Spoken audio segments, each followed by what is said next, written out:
to be here this afternoon for this conversation, but most importantly, thank you for all of your work. I proudly stand with labor. I have my whole entire career. I always will. This is about the dignity of work. It is about America's workforce. It is about our future.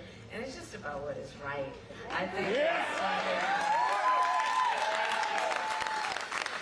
And Senator Baldwin, where are you? I thank you for all you do. Let's re-elect her to the United States Senate. Governor Evers, thank you for being such a friend and such a leader. Peter Barca, I thank you for all your work. Let's send him to the U.S. House of Representatives.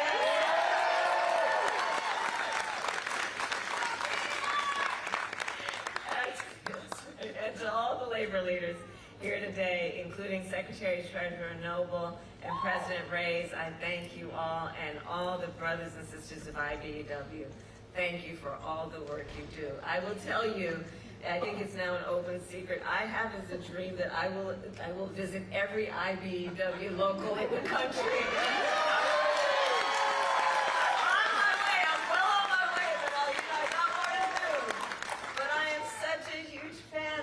You do. I am such a huge fan of what you do, because it is about the work you do every day and the apprenticeship programs. You are building America and America's future. And it is such good work and exciting work to the benefit of everyone. So I'm so happy to be with all of you this afternoon. I thank all of the folks who are here. We have auto workers here, we have care workers here, we have teachers here.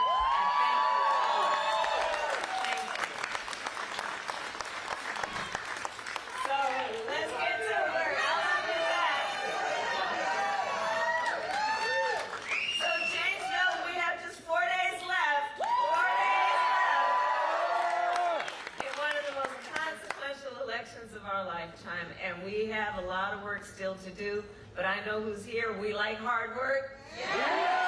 Hard work is good work. Yeah. Hard work is joyful work. Yeah. And we will win. Yeah.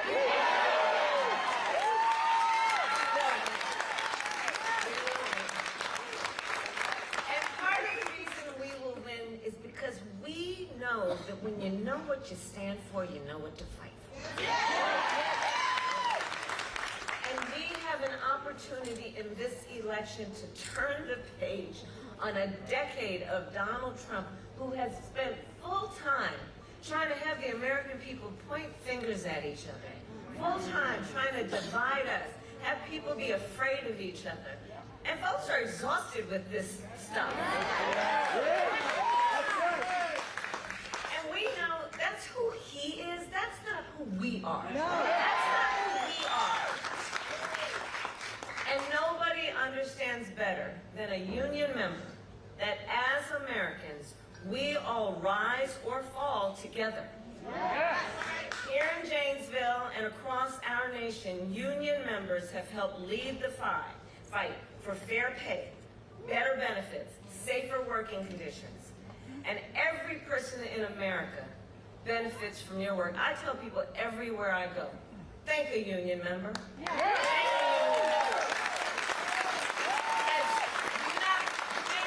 Thank a union member.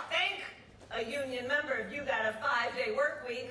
Thank the union member for your sick leave. Thank the union member for your paid vacation leave. Thank the union member for paid family leave, because it is union members that work and put blood, sweat, and tears into raising the conditions of the American worker, wherever they work.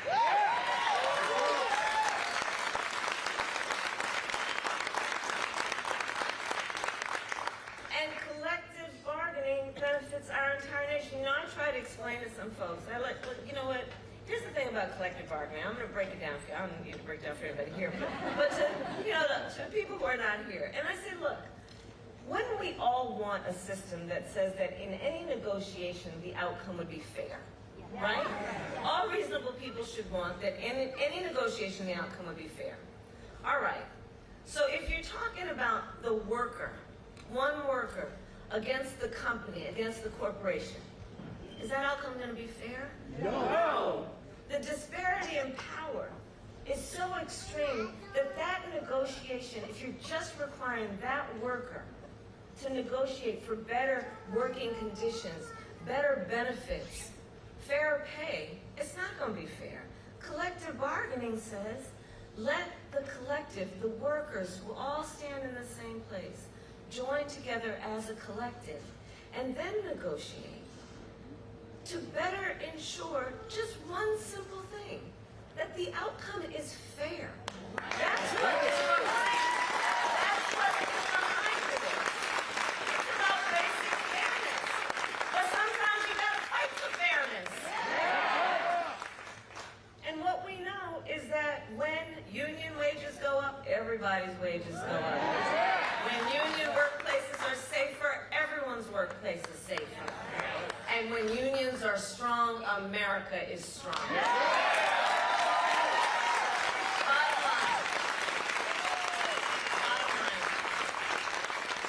And everything that we have fought for is on the line in this election.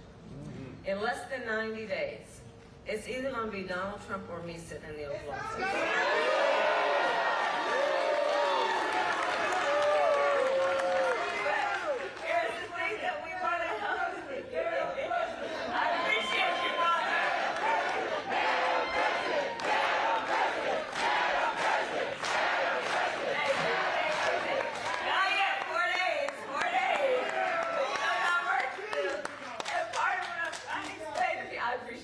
But let me tell you,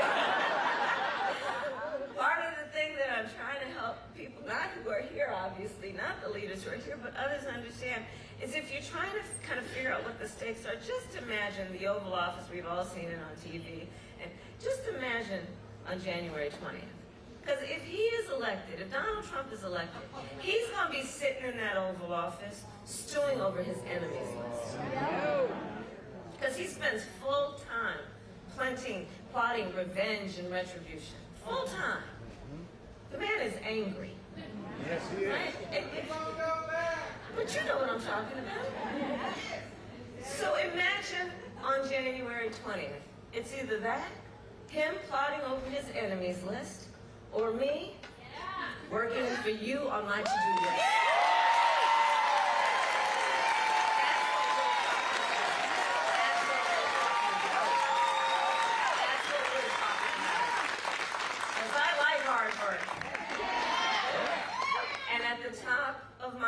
Is bringing down your cost of living, and it will be my focus every single day as president. I will always put the middle class first. I come from the middle class, and I never forget where I come from.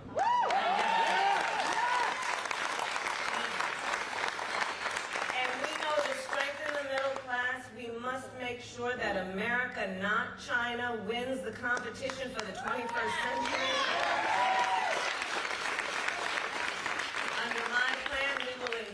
In the industries that built America, like steel, iron, the electric power industry. And we will ensure that the next generation of breakthroughs, from advanced batteries to cutting-edge solar panels, are not just invented, but built right here in America by American workers.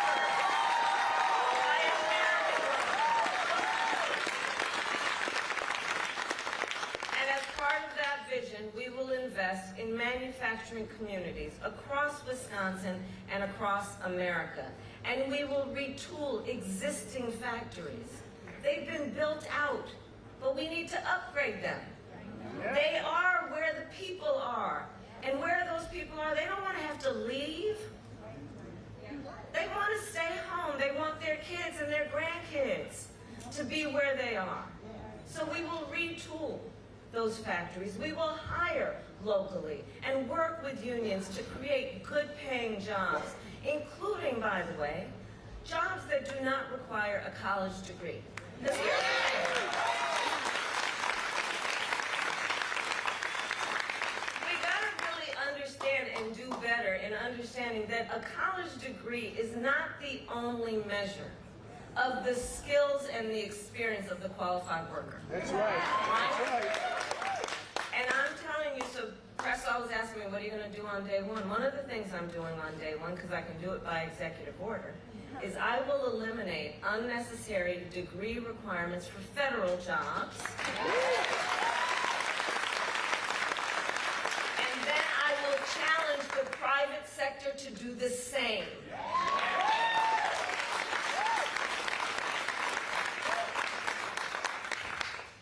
As we go forward, when we win, we will also continue to fight to expand the freedom to organize by passing the PRO Act and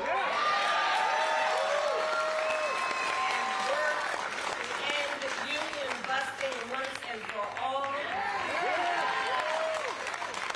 We will protect the pensions of union workers and retirees. I've done it before. I'll do it again. Because when it comes to your pension, Social Security, Medicare, those are retirement benefits that the people have earned, and are due without anyone trying to take them away.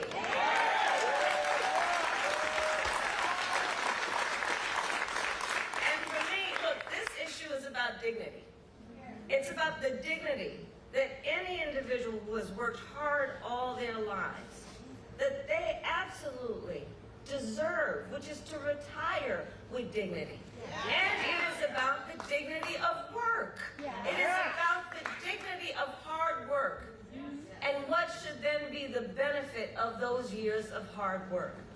But look, Donald Trump has a very different view of it all. Independent economists have said his plans would bankrupt Social Security in the next 6 years. And we know a lot of folks are out there, their Social Security check is the only thing that they've got. He called for raising the retirement age to 70. He intends to cut Social Security and Medicare. And remember, he said he was the only one, you know how he talks, he said he was the only one who could bring back America's manufacturing jobs. And then, America lost nearly 200,000 manufacturing jobs when he was president, including thousands of jobs right here in Wisconsin. And facts be clear, those losses started before the pandemic. Okay? That's right. Making Donald Trump one of the biggest losers of manufacturing jobs in America's history.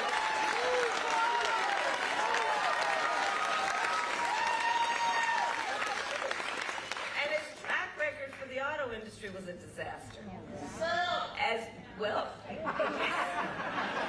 And so as president, he promised that the auto industry would not, quote, lose one plant during his presidency. Then American auto manufacturers announced the closure of 6 auto plants when he was president. And Janesville, you know what those closures mean for communities. Thousands of union jobs lost. Factory sites sitting empty for years. Other businesses in town then forced to close.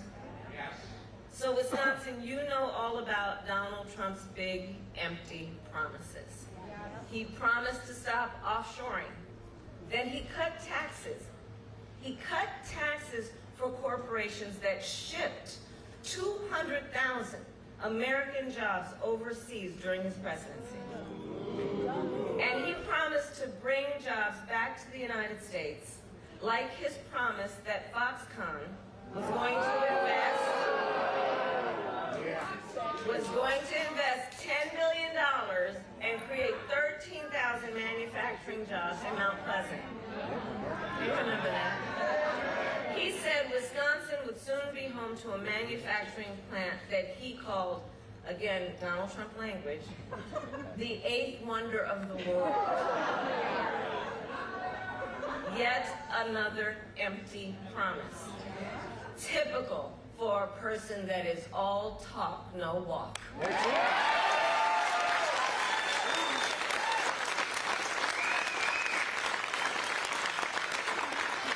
all that to say, we here know, Donald Trump is no friend to labor. No friend to labor. He has been a union buster his entire career. He has called union leaders, quote, dues-sucking people. He said that he supports the so-called right to work laws 100%. He joked with a billionaire buddy of his about the mass firing of striking workers. And while he was president, he lowered labor standards and made it easier for companies to break labor laws and then get federal contracts, right? And so part of why I'm here is to ask all the leaders here, let's remind all the brothers and sisters of labor about who Donald Trump really is.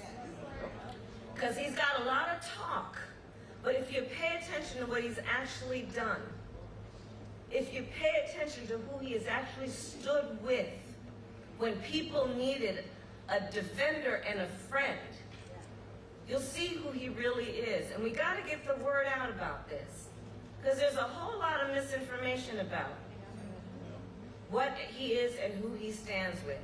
And we know he does not stand with organized labor. So here's the bottom line. Donald Trump's track record is a disaster for working people, and he is an existential threat to America's labor movement. Yeah. And everything Donald Trump intends to do, if he is reelected, is spelled out in Project 2025, which I still cannot believe they put that thing in writing.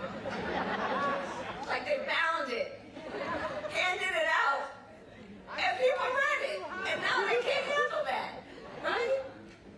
He intends to launch a full-on attack on unions and the freedom to organize. He will ban public sector unions. I know we've got AFSCME here, right? He will roll back workplace safety protections. He will make it easier for companies to deny overtime pay for workers. Talk about trying to take us back. And he will appoint a union buster to run the Department of Labor. Not to mention what would happen with NLRB, right?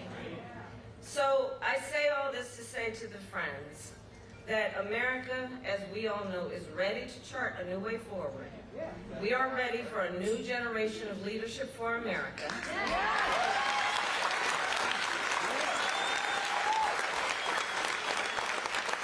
And especially the leadership that together we all offer, that is optimistic about what we can achieve when we are working together. There's a certain spirit of how we think about all this that directly relates to whether as we move forward we will be stronger or not. And here's the thing that we all know. We're not going back. We are not going back. We're not going back. We're not going back. We are not going back. And here's the thing, Janesville, it all comes down to this. We are here together because we love our country. We love our country.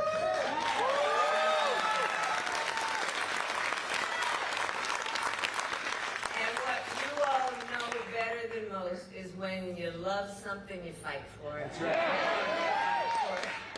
And I do believe one of the highest forms of patriotism, of our expression of our love for our country, is to then fight for the ideals of our country. And that's what's at play in this election. And it is about a fight to realize the promise of America. So we got 4 days. I'm going to get this done, but nobody can sit by the sidelines. We got to remind everybody, 5 days from now, you don't want to look back on these 4 days and have any regrets about what you could have done. And everybody here knows how to organize, so I don't need to tell you that it's all about talking with each other. It's about reaching out to each other. It's about, in the face of a stranger, seeing a neighbor and helping, and unity, and helping people understand that the vast majority of us have so much more in common than what separates us. And labor knows how to do that best. We knock on doors, know how to